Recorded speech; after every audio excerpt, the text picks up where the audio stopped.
नमस्कार दोस्तों, स्वागत है आपका आज के इस नए ब्लॉग में। और मैं हूं गुजरात के सिद्धपुर में। और सिद्धपुर में आज मैं आया हूं, यहां पे है एक जगह बिंदु सरोवर। बिंदु सरोवर जो है, इसे मात्र गया के नाम से भी जाना जाता है। जैसे पूर्वजों के तर्पण के लिए गया में जाके तर्पण करते हैं, उसी तरीके से यहाँ पे तर्पण किए जाते हैं। लेकिन तर्पण यहाँ पे किए जाते हैं माँओं के, इसीलिए इसे मात्र गया कहा जाता है। तो जो महिलाओं के तर्पण होते हैं वो बिंदु सरोवर में होते हैं, और बिंदु सरोवर है गुजरात के सिद्धपुर में। तो मैं दिखाता हूँ आपको अंदर से ये पूरा।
श्री राम।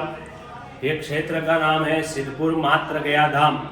यहाँ पर सबसे पहले जो पहले नंबर में भगवान कर्दम ऋषि है, जो सृष्टि के सबसे पहले पिताजी हैं, जिन्होंने यहाँ पर बैठकर 10,000 साल तक तपश्चर्या किया। और जो पूरे सृष्टि की रचना हुई, सृष्टि में सबसे पहले जो मैथुन्य सृष्टि की रचना हुई वो यहाँ से हुई थी। वो भगवान कर्दम ऋषि है, जो ब्रह्मा के मानस पुत्र है, ब्रह्मा के जो छाया पुत्र कहलाते हैं, कि जो ब्रह्मा जी की छाया में से उत्पन्न हुए ऋषि वो भगवान कर्दम ऋषि। और इनके द्वारा पूरे ब्रह्मांड में मैथुन्य सृष्टि की रचना हुई। वो कपिल भगवान के पिताश्री है, कर्दम प्रजापति।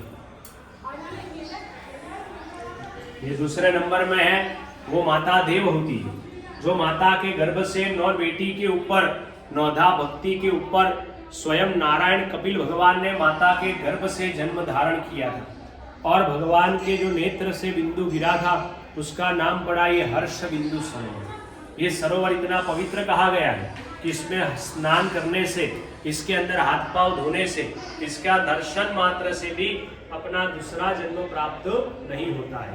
जो भारत के मुख्य 4 सरोवर है, हिमालय में मानसरोवर, दक्षिण में पंपा सरोवर, कच्छ में नारायण सरोवर, वैसे सिद्धपुर में हर्ष बिंदु सरोवर है। जो यहाँ पर सबसे पहला उद्धार हुआ वो माता देवहूति का हुआ था। और इनके द्वारा सबसे पहले यहाँ पर भगवान परशुराम भगवान की माता रेणुका माता का यहाँ पर पिंडदान कहा गया है। वो स्वयंभू मनु और शतरूपा की बेटी है देवहूति, जिनके द्वारा पूरे संसार में मनुष्य जाति की उत्पत्ति हुई, वही माता देवहूति। आगे ये स्वयं नारायण कपिल भगवान है, जो विष्णु का भगवान का 10 अवतार है। वो 10 अवतार में से 5वां अवतार कपिल महामुनि, जो सिद्धा नाम कपिलो महामुनि से जाने जाते हैं, जिन्होंने इधर माता को 6 साल की उम्र में सांख्य शास्त्र का उपदेश दिया। इधर माता का बॉडी, माता का शरीर जल हो गया। माता ने प्रश्न किया कि भगवान तुमने मेरा तो उद्धार किया, मगर पूरे सृष्टि में जितने भी माता है उनका क्या? तभी कपिल भगवान ने इधर माता को वचन दिया कि एक क्षेत्र पर बैठकर सिद्ध क्षेत्र देहूत्याम शिलायाम मात्र की गया, एक क्षेत्र पर बैठकर जो भी मुलगा आएगा, जो भी मुलगी आएगा, जो सन आएगा, डॉटर्स आएगा, अपनी माता अम्मा, पाटी अम्मा, तल्ली अम्मा, तातम्मा, नानम्मा, आई, आजी, पंजी, माता, दादी, परदादी का यहाँ पर आके श्राद्ध करेगा, पिंडदान करेगा, तर्पण करेगा, मैं उनको मोक्ष दूंगा। इसीलिए पूरे भारत भर में यहाँ पर मात्र गया बोली गई है। जैसे पिता की गया काशी गया है, वैसे पूरे भारत भर में माँ की गया यहाँ पर बताई गई। माता को यहाँ पर ज्ञान से मोक्ष दिया और 6 साल की उम्र में उन्होंने गंगा सागर जाके तप किया। इसीलिए बोला गया है कि वह सब तीर्थ बारंबार, गंगा सागर एक बार। जिनकी तपोभूमि में इतना बल है तो सोचो भगवान की जन्मभूमि की में कितना बल होगा। वो भगवान कपिल महामुनि, दत्तात्रेय भगवान के सगे मामा है कपिल महामुनि, महादेव जी के भी मामा बोले गए। और ये आखिरी में भगवान गया गदाधर महाविष्णु, जो नीचे गरुड़ भगवान है, ऊपर विष्णु नारायण। जो आप पूरे भारत की यात्रा करोगे मगर गरुड़ पर बैठे हुए भगवान आपको बहुत कम दिखाई देंगे, जो स्वयं यहाँ पर गरुड़ पर बैठकर आए थे और अपनी माता को मोक्ष दिया था। आज आप यहाँ पर सभी लोग आते हैं, पिंडदान करते हैं, हम ब्राह्मण लोग यहाँ पर पूजा करवाते, तर्पण करवाते, पिंडदान करवाते, मगर मोक्ष का अधिष्ठात्री देव भगवान स्वयं नारायण को बुला गया है, जो स्वयं गरुड़ पर विराजमान है, पर स्वयं विष्णु भगवान गया गदाधर स्वरूप धारण कर कर माता के गर्भ से नारायण जन्म धारण किया था और इधर माता को मोक्ष दिया था। वो यही स्थान का मुख्य चारों भगवान है। मैं यहाँ मुख्य मंदिर का पुजारी हूँ, कपिल व्यास जी। कभी भी इधर पधारो श्राद्ध करने के लिए, पिंडदान करने के लिए, दर्शन करने के लिए। जय श्री राम, जय परशुराम।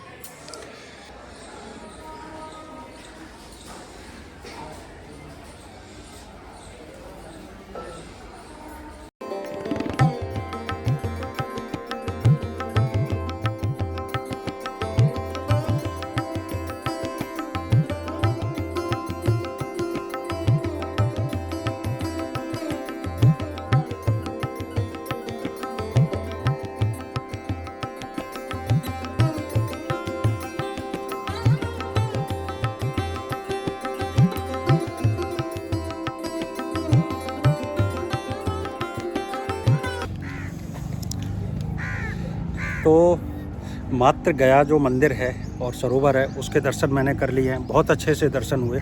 और जो यहाँ पे पंडित जी मिले उन्होंने बहुत अच्छे से सारी चीज़ों को बताया कि यहाँ का क्या महत्व है, क्यों महत्व है। और उन्होंने ही बताया कि यहाँ पे परशुराम जी ने सबसे पहले अपनी माँ का श्राद्ध किया था, क्योंकि परशुराम जी ने अपने पिताजी के कहने पे अपनी माँ का गला काट भी दिया था, तो उन्होंने ही अपनी माँ का श्राद्ध सबसे पहले किया था। और उनकी यहाँ पे एक मूर्ति भी लगी हुई है। तो बहुत अच्छी जगह है, तीर्थ स्थान है हिंदुओं का। और अगर मुझे भी कम जानकारी थी नहीं, और मुझे भी लगता है कि कम लोगों को जानकारी है, तो ये एक अच्छी जानकारी और नई जानकारी मुझे मिली है। हो सकता है ये सब आप लोगों के भी काम आएगी। और आप कभी इस साइड ट्रैवल कर रहे हैं और ये जो आबू रोड होता हुआ पालनपुर से अहमदाबाद के लिए जो रोड जा रहा है, तो उस पे सिद्धपुर पड़ता है और बिल्कुल हाईवे के जस्ट सर्विस लेन पे ये बिंदु सरोवर है। और जो यहाँ के मुख्य पुजारी हैं उनका भी मैं नंबर उपलब्ध करा दूँगा, तो जब भी आप यहाँ पे आएँ उनसे संपर्क कर सकते हैं, पूजा पाठ करा सकते हैं। और उन्होंने बताया था कि किसी भी जो आपके सगे संबंधी महिलाएं हैं और उनका तर्पण करना है, उनका पिंडदान करना है, उनका श्राद्ध करना है, तो यहाँ पे होता है। और बहुत सुंदर जगह है, मेंटेन्ड जगह है। कहीं ऐसा नहीं है कि धार्मिक जगहों पे जो गंदगी होती है उस तरीके का, ऐसा कुछ भी नहीं है। बहुत साफ़ सुथरी जगह है। तो मैंने ये पूरा एक्सप्लोर कर लिया। अब मैं यहाँ से जाऊँगा नेक्स्ट डेस्टिनेशन की तरफ और वो डेस्टिनेशन भी मेरा यहाँ से 4-5 किलोमीटर दूर है। तो अब मिलते हैं उधर।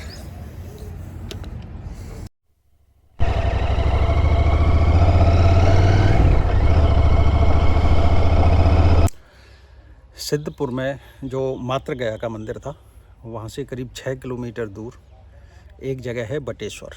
जो बटेश्वर महादेव है, ये जगह सरस्वती नदी के बिल्कुल किनारे पर है और यहाँ पे दधीची ऋषि का आश्रम था। तो उसी दधीची ऋषि के आश्रम पे एक स्वयंभू महादेव जी का शिवलिंग है और यहाँ पे 5 पांडव आए थे, उनके यहाँ पे मंदिर बने हुए हैं। उन्होंने भी यहाँ पे आके तपस्या की थी। यहाँ पे एक सूर्य कुंड भी बना हुआ है। तो बड़ा प्राचीन और ऐतिहासिक ये स्थान है और बहुत मेंटेन है। अच्छी बात ये लगी गुजरात में मेरे को कि जो धार्मिक स्थान है वो मेंटेन है और प्रॉपर सिक्योरिटी है कि जो आपका सामान है, आप अगर मैं राइडर हूँ और मेरे को हमेशा एक टेंशन रहती है कि मैं अपना सामान कहाँ रखूँगा जब मैं मंदिर के अंदर जाऊँगा, सेफ़ है या नहीं है।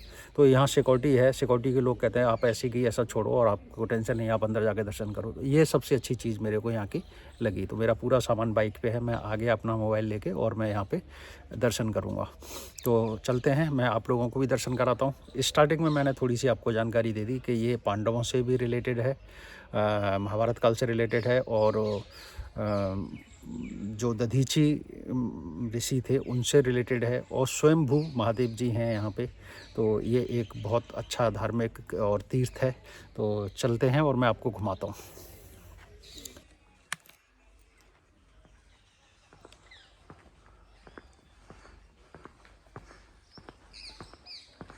यहाँ पे सामने आप देखोगे तो ये सूर्य कुंड है और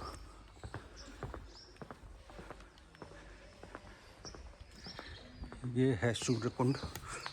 सूर्य कुंड में पानी, अच्छा नीचे जो है एक कुआं है, शायद पानी हो उसमें।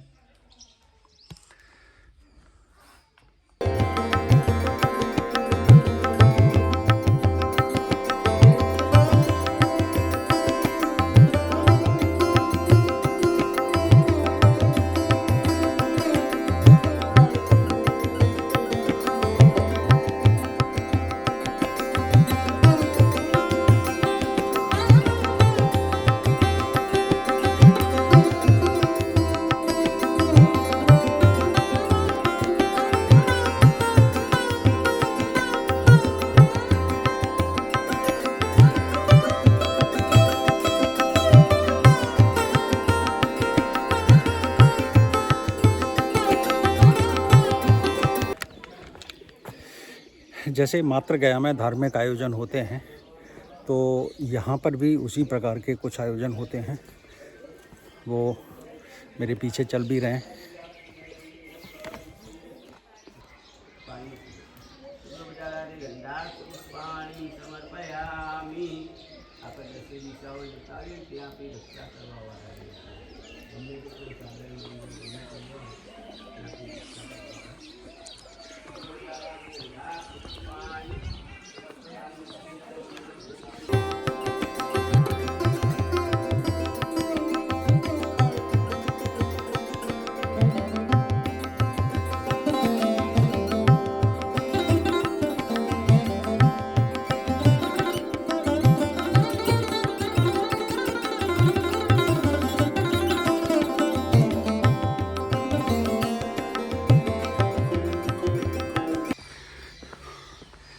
ये मंदिर प्रांगण है और ये मंदिर की बाउंड्री और इसी बाउंड्री के पीछे सरस्वती नदी बहती है। तो सरस्वती नदी के बिल्कुल किनारे पर ये दधीची जी का आश्रम था।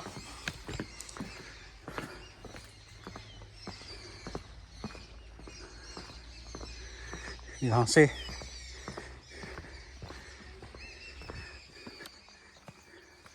ये सामने पेड़ पौधे उगे हुए हैं, इन्हीं के पीछे जो है नदी है।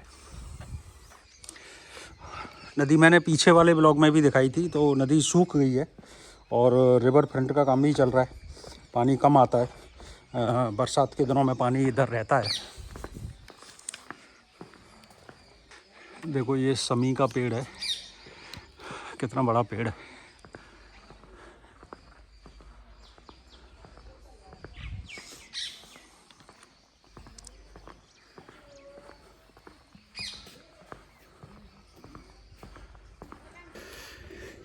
यहाँ पे देखो पांडवों के मंदिर बने हुए हैं, 5 मंदिर दिख रहे होंगे आपको। तो ये मंदिर हैं पांडवों के, तो मैं दिखाता हूँ अंदर से आपको चल के। ये पांडवों द्वारा स्थापित शिवलिंग है।